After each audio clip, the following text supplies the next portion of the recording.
Hi guys, getting towards the end of Season 4 now of Mamemeister's High Score Kerfuffle, and last week's game proved to be a popular one. That was Commando, released by Capcom in 1985. Capcom were killing it with different types of vertical game around this time. You had X-Dexes as a space shooter, 1942 as a plane shooter, Gunsmoke with its multi-direction shooting, and Commando as an 8-direction run and gun. I had a great time playing Commando this week. It's tough, but also very playable. There are times when it feels a little unfair. Enemies appear on the edge of the screen and shoot instantly. Sometimes it feels like enemies shoot after they've died, and it's far too easy to get stuck on walls when you come in contact. But overall, I found it more fun than frustrating and was happy to keep coming back to play. Like many games, each section presents a different challenge, often initially dying quickly, but once you work it out, you can begin to make progress. The lack of a smart bomb or similar means that the intensity and difficulty remains high throughout. There's no easy intro here, even the first level is pretty difficult, and it remains that way. We had a lot of people play this week, so let's take a look at the scores. We've had record numbers playing Commando, with 23 separate score submissions, which beats the 20 we had for Raiden in Season 2. We've had 3 new players, Nintendo Arcade, Cinesteve, and Pingy, all of which I know from Instagram, but they also have channels on YouTube. Might be worth taking a look at. We also had a return from Ye Olde Gamer Steve and Charlie Farr, who's not played since last season, and he did multiple streams playing this week. Alan put in a token effort during his live stream after playing the C64 version.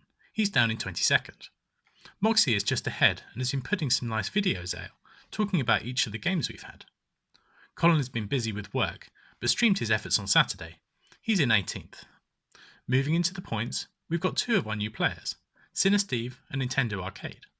It was 96,000 just to get into the points this week, which for Commando is a pretty decent score. All of our point scorers have done very well. I'm down in 8th with another low score after Defender last week. Our next 4 all finished pretty close to one another. Ian, our second new entrant Pingy, Big Juffer and Paulie Moz are all within 12,000 points of each other. Our top 3 though have really separated themselves. I thought Andrew was doing well when he put scores of 200,000 in, but that's been more than doubled. 10 Shearers finishes 3rd with a huge 448,000. Andrew was looking like he was going to take the win with a score of 519,000 last night, but with the last run of his stream yesterday, it's Charlie Farr taking this week's win. Charlie worked hard this week for that score, as I'm sure lots of you did, so all of the point scores are well deserved, and those that didn't score are a little unfortunate. If we can keep the number of players up, I'll likely review the scoring next season. Lots of people playing help the visualizations depict the distributions better. Here's the histogram. This doesn't really fit a typical distribution. We've got similarly populated bins over on the left with gradual increase in score. But then we can see how much the leaders have separated themselves. There are 3 empty bins, and then the top 3 are all in the same bin, showing just how close it was, and that we've had 3 great performances. We've now got the 3rd instalment of the difficulty curve, and again it looks different to previous instalments. Apart from the top 3, the line increases pretty linearly, suggesting that the game gradually gets more difficult, but at a fairly even pace. Our top 3 though show that if you're able to get on top of the game enough to do say 150 or 200,000 points, then doing more is quite doable, and the difficulty stays about the same.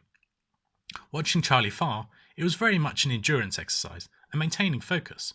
Most of the lives lost were from avoidable mistakes that happened at moderate intervals. Now let's look at the league table. Our new and returning players mean that 24 different people have played this season, and all but Steve's Retro played this week. I will review the scores at the end of the season. With new people playing, and potentially some people only playing a single game, it is a little unfair on the regulars. Those that have only played 1 or 2 games over the season, I will likely exclude in the final rankings, and adjust the scores accordingly. Scores for new entrants Cinesteve, Nintendo Arcade, and Pingy have seen them moved into 22nd, 18th and 15th places respectively, pushing the others down. The win for Charlie Farr has seen him move straight into 9th place. The rest of our points are all for the top 6. The only movement has been for Paulie Moz moving ahead of Ian with an excellent score this week for 5th place.